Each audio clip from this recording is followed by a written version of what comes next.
Jai Shri Mataji. A very good morning to everyone. Let us all bow down to Shri Mataji, raise our Mother Kundalini and give ourselves a bandhan.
Let us recite Shri Ganesh Mantra.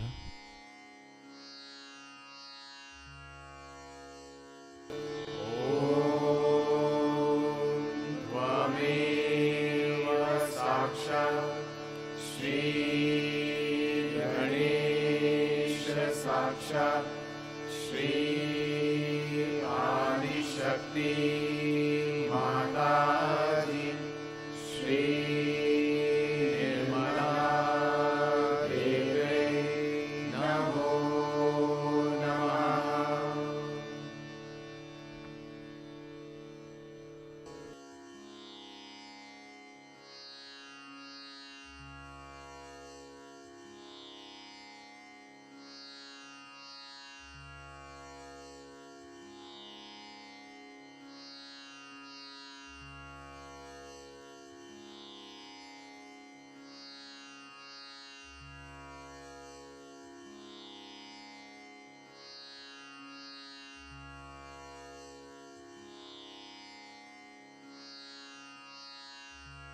Let us now listen to Shri Mataji's speech.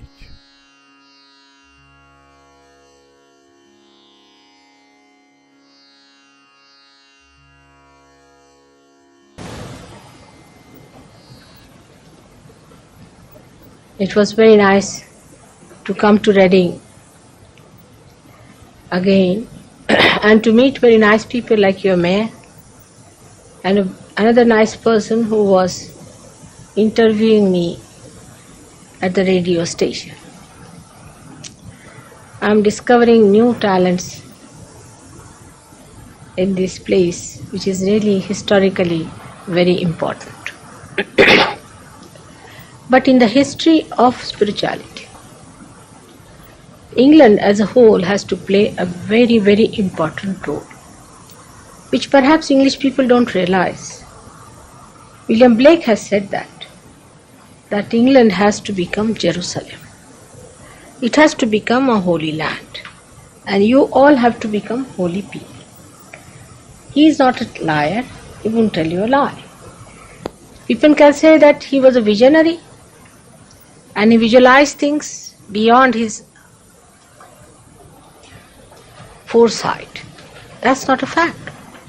Because about Sahaja Yoga he has written very vividly, clearly, as to where I'll be staying since my arrival in England, where our ashram is going to be. It's so beautifully done that I feel this land has something special about it to produce or to create such great poets, such great seers. India, of course, is a country of yoga, no doubt. But there also, we had a great poet about the same time as Blake, maybe little earlier, Ganeshwara. he did write about Kundalini. He also described the times of Sahaja Yoga by saying that at that time, the people who are in darkness, the people who are blind, will see light. He has also gone further to say that those people who will receive light will be able to enlighten other people. But William Blake has very clearly said that men of God will become prophets, and these prophets will have powers to make others prophets. And this is the test that you should put to everything. How I become a prophet? I mean, it's all right, there are many people who are around, who are selling their things. I don't know what they are doing to attract more people. Like the mayor asked me that as your work is so fantastic, you must be receiving thousands of people. I said, no, I don't. Sometimes I receive 5 or sometimes 10. He was amazed. He said, how can that be? I said, it's true. I receive very few people to come to my program. And if they come and stick on for a while, they get realization, all right. But there are very few who come. He was quite amazed. He said, really? But I am surprised. You don't charge any money, there's no membership. I mean, it really shows that it's something divine. And still, how is it few people come to you? I said, I will ask the same question to you because I don't understand human beings.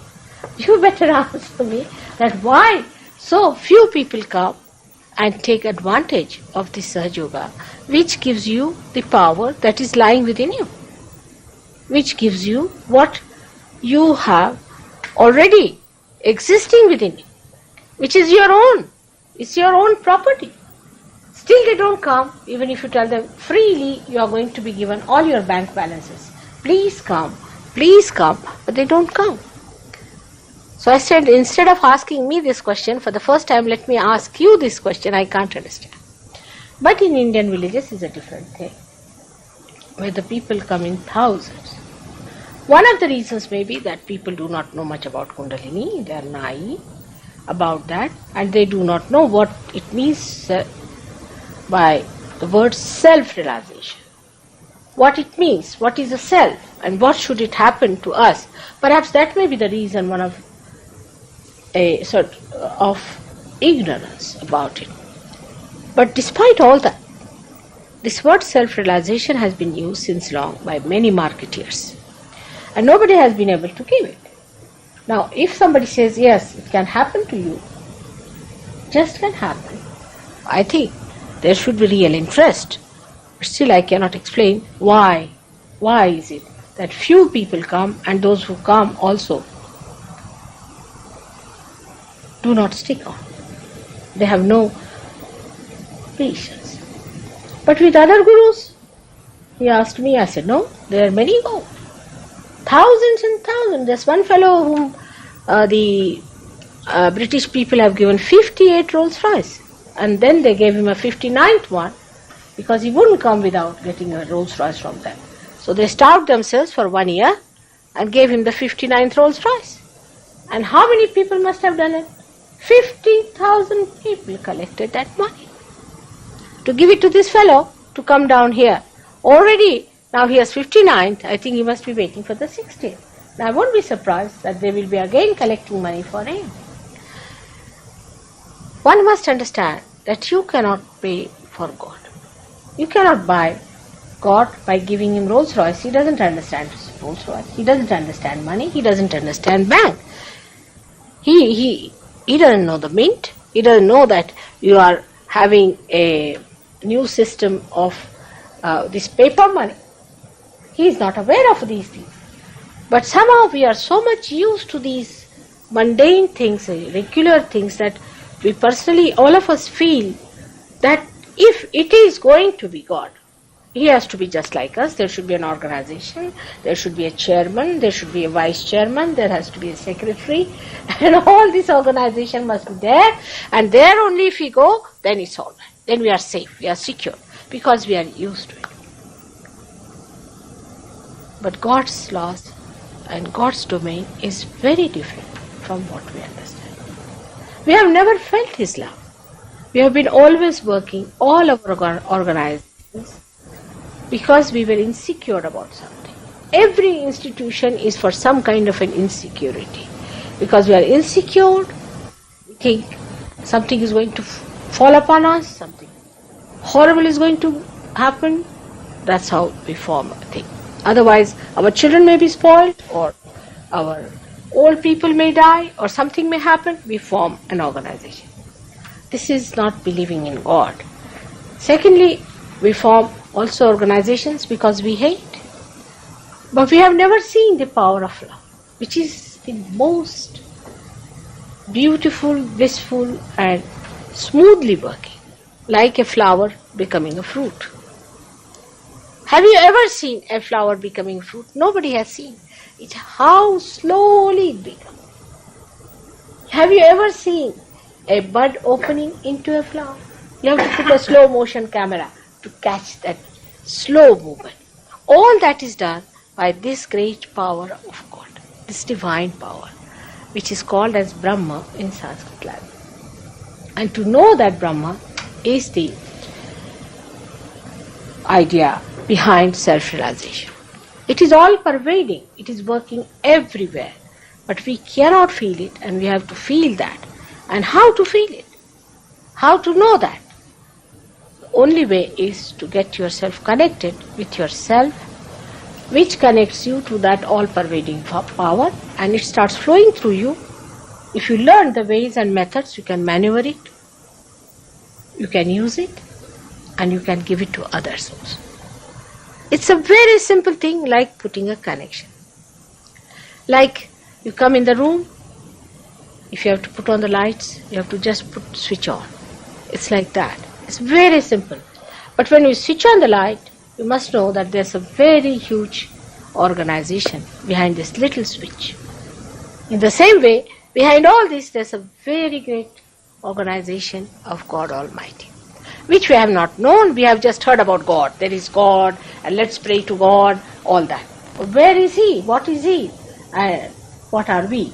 We have never known that. So first time you get connected with His power. Now about spirit. In English language, spirit is used for so many things. They will use it for a dead body, it's a spirit. They'll use it for also spirits, alcohols. Spirit for Atma. But where I am talking, now it is about the Atma, the spirit, which is the reflection of God Almighty within us, which is the witness, which watches every moment, every action of ours. And it stays there till it enjoys. To understand the spirit, we have to know its nature. What is the nature of the spirit is, and then when we get enlightenment, what happens to us. Now here you have seen three powers as they have shown you. The first power is on the right hand side, is the power of action, and the first one is the power of desire, which is on the left hand side. The second one is the power of action, and in the center is the power of what we call the sustenance, which gives you our evolution. So we have three powers. All these three powers act within us. For example, the first power of desire. The first power of desire within us acts in such a manner that we start desiring for things. Actually, the whole universe is created. Out of the universe, this beautiful thing like human being is created. And this power that has created this special thing called human being is the residual power that resides in the triangular bone for the ultimate desire to be one with the divine. But it has not yet manifested. So that's why it is called as a residual power. It has not yet manifested because we have not yet become one with the divine. So that power is still sleeping within us. That's why they call it a sleeping Kundalini. But that desire is within us, and that drives us to all kinds of seeking. We make mistakes, we do all kinds of wrong choices. Doesn't matter. Everything can be forgiven. But she resides in the triangular bone, waiting for a chance when she could be awakened by somebody who has the authority to awaken. As he told you just now, that it's an actualization. You cannot just go to a church and somebody puts a hand on your head and he says, all right, I have baptized you. This is only just a false certificate. You know that. It's a false certificate. But when this power is manifested, that when you become one with the divine, when yoga, the union takes place, then only we can say that Kundalini has manifested itself. Means your desire to be one with the divine has been manifested. So now there are 4 powers I have told you about. One is the power of desire, with which we desire other things. Like we may desire to have a chair. So what we do, if there is some steel which is dead, we make another dead stuff like called a chair, which is of steel, another dead. We sit on it, we start becoming habituated with this. Means a part of us is dead. Because we can't sit without a chair. The chair sits on our head. People carry chairs with them because they just can't sit without the chairs. Like that, the matter starts fighting your spirit and starts giving you habits. The another thing of matter is that it never gives you joy. For example, you want to have a table, all right, then you want to have a chair, then you want to have a car, then you want to have a helicopter, and never happy. So wants in general are never satiable, is the principle of economics. Why? Because matter cannot give you satisfaction. That's why it just plays with you. You like one thing, you jump to it. You like another thing, you jump to another one. Now this matter within us is created by the right side. That is the power that comes to us from 5 elements. And these 5 elements, when they are not enlightened, do not give joy. They are within us. We use them. We think by, supposing somebody thinks that if I go to race and if I win a big amount of money, I'll be happy. But you go and see the person after 6 months, you'll find that he's the most unhappy person ever known. Because money is a headache, house is a headache, anything that you own is a headache. It is better that others should own it and you should enjoy. That's a better way of looking at things. But we think that possession is something that we can really enjoy, which is not true, because we are not going to take anything with us. Now, when these 5 elements act upon us, what happens to us? What do we develop? We develop in the subtle way the attention. Say there is something, a matter here, my attention can be drawn to it. If there is something material, my attention can be drawn to it.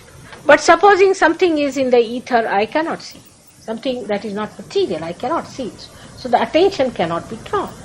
That's how our attention is created, by these 5 elements within ourselves. Now this attention that we have, naturally because it is created by the material things, in the sense that it is created by the causal of these elements, our attention goes to material things, natural, because it is created by that, isn't it? Our attention is outside. If I say, put your attention inside, how can you? I mean, there's no way of putting it inside. It's an impossible situation. Because anything that happens outside, our attention goes there. Something material, something substantial we see, and then our attention goes to that. But how can you put your attention inside? Because we are lost. We don't know where to go, how to find it, how to put your attention in. So this attention is within us. And when the Kundalini rises, then the attention is drawn in because of the happening. That's why a happening is necessary. Supposing suddenly you are listening to me and something falls down, your attention will go to it. That's why a happening takes place, that this Kundalini rises and she attracts the attention inside. But actually when she touches the spirit, what happens to the attention itself? The attention becomes enlightened. Now what is that? Attention becomes enlightened means what? means that this attention has a light. Now supposing you have an attention which has a light, what should happen? That you look at anyone, you should be able to know that person in and out. That should be the first thing, isn't it? If your attention has the light, you should be able to see through that person, just like an X-ray, you should know where the problem is. Then, if your attention is enlightened, you should be able to help that person also with your attention. By paying enlightenment means it's the enlightenment by the divine power of love. So, if you pay attention to somebody, that love must act. Otherwise, it is just like any other attention. If you pay attention to this, nothing happens. You pay attention to that, nothing happens. You pay attention to anyone, nothing happens. But when you are enlightened, then your attention is enlightened. And you will find after Sahaja Yoga, if you pay attention to someone, you can cure that person. If you have reached a certain stage of, maturity in Sahaja Yoga. Like there was one of the first Sahaja Yogis in England who got his realization, who is here, I think. He was little doubtful. And he said, Mother, you said our attention gets enlightened. How are we to know about other people? I said, very easy. About whom do you want to know? He said, I want to know about my father. I said, all right, his father was in Scotland. You put your hands and think of your father. Just think. He started burning here. Now these are the centers for your father, these are the centers for your mother. And this started burning. Now this finger denotes this center. So I told him he must be down with very bad bronchitis. He said, how can there be telecommunication? This is enlightenment into new world of telecommunication. I said, all right, you ring up your father. He rang up his father. The father never came to the phone. And his mother said, your father is down with very bad bronchitis. Now sitting down here, you can give cure to that. Now it's not a cock and bull story, I must tell you. It is so fantastic that people can't believe it. But you can.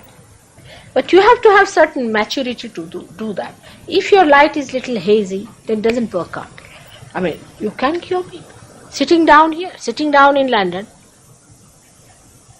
I should say, most humbly, I can cure people. I have done it. And some other people have done it also. So what happens is that the attention which goes there, now for example, now our attention is dead in a way. This goes there, what happens? Only thoughts start coming to us. On the contrary, this is more dominating than ourselves. Because as soon as you look at something, some thought starts coming. I mean, you can't look at anything without some thoughts coming into your head. I mean, imagine the domination of the matter on us, that everything gives us thought. While when you look at a thing, when you are a realized soul, then this attention acts. If it is a living thing, you can see the action working on it. But if it is dead, then what happens? Then you become thoughtless. Say, you see a beautiful painting. See a beautiful painting. Now there is no thought in your mind. So all the creation of that painting just starts pouring in you as joy. You feel that joy just pouring into you. Because there is no thought in between. Otherwise, normally we'll think, who has painted this picture, who has done this, how much they must have paid. That's first thing. First question would be how much money it must have cost. The second would be who is the artist. All these questions actually paralyze the beauty, the art, the creation of that picture. Like a wave-free surface of some lake, you can see the complete image, the reflection of the surroundings of that lake. The complete creation, the complete joy comes to us. In the same way, you become absolutely thoughtless. You see something and you become absolutely thoughtless. Because the joy is so complete that you just get stunned and the whole thing starts pouring into you like showers of joy. It's an experience which you cannot have before realization. It's only possible after realization that you can enjoy your attention. And it's such a joker. Your attention plays tricks and tells you so many things about other people. Like I was coming and I said, now let's see this gentleman, I have to meet him. Let me see his vibrations. I said, now, his vibrations, this is catching. Alright, what does that mean? Problem with his wife. Either he has no wife, or if he has a wife, it's a wrong relationship, or maybe there's a problem with the wife. This is wife's. And we discovered it was so. But because I knew about it, I didn't touch that point. If you say that, you will have it. Better not say that point. You know already about the gentleman, what sort of a problem he has. So better not touch that point and gradually try to remove it. Like that, it is so easy after realization to know about others. Like a gentleman came to see me. He was an Indian and he knew that a person who is a seeker is not supposed to drink when you come at least to a holy person. But he gave up his drinking. For about 8 days he didn't drink. He had a bath, everything, and a nice mouthwash with everything, and he came and saw me. And I said, you have to give up your alcohol completely. He said, Mother, how do you know this? I said, I know, because of the centers that are catching in him are only possible if you are a drunkard. And I said, you have been a drunkard, and that's why it has been there. He agreed that I was, but 8 days back I gave it up. I said, 8 days makes no difference. I know that you have been a drunkard, and you'll have to give up that gradually. He said, I will, Mother, I promise you. But this really surprised him. How did I know about it? So much so that once a lady came to see me, and I found that her right hand here was completely charred. And this was all catching. So I asked her, what is your relationship with your father? Especially this finger. Oh, she said, what has to do with it? Normally, girls in India are very attached to their fathers, and it's a very good relationship. I said, there must be something wrong, otherwise you can't get such horrible feelings about it. He said, how do you know, Mother? I said, I know, you better tell. Oh, it's all right, we have a good relationship, nothing wrong, this, that. I said, really? She said, yes, we have it's perfectly all right. And she went away. I was wondering, I knew she was telling me lies.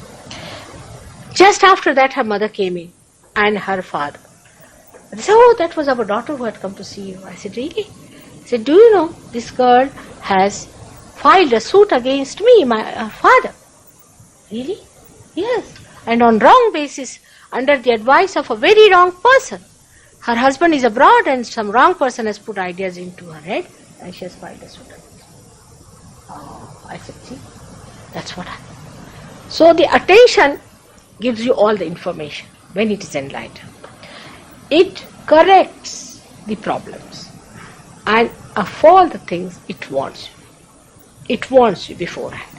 For a Sahajogi, supposing a Sahajogi is misled, he loses the way, then it is accepted that we have to go that way. There's something we have to do. And just he goes that way and he finds the thing which he has lost for a long time, or he meets a friend whom he has to meet, or some address that he gets it. We don't mind getting lost or anything, because you find that this was necessary to go that way to find something. It's so interesting and so interwoven, and sometimes you start understanding after some time that there are angels who are looking after you. Definitely there are angels who are guiding us. Every moment they are there and taking our attention to things which are important. Because of spirit's quality to be collectively conscious, our attention itself becomes collectively conscious.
Let us now recite the three great mantras.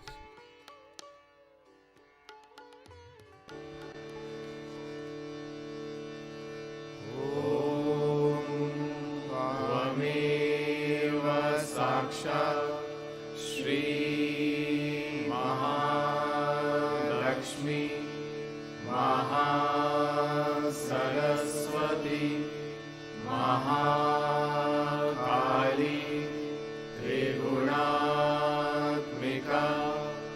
Kundalini साक्षात् श्री आदिशक्ति माताजी श्री निर्मला देव्यै नमो नमः। ॐ त्वमेव साक्षात् श्री कल्की साक्षात् श्री आदिशक्ति माताजी श्री निर्मला देव्यै नमो नमः। ॐ त्वमेव साक्षात् श्री कल्की साक्षात् श्री सहस्रार स्वामिनी मोक्षप्रदायिनी माताजी श्री निर्मला देव्यै नमो नमः।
Thank you, Shrimataji,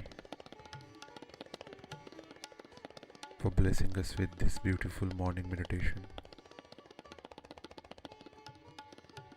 Let us all bow down to Shrimataji, raise our Mother Kundalini, and give ourselves a bandhan.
We will continue with our morning meditation tomorrow morning, same time.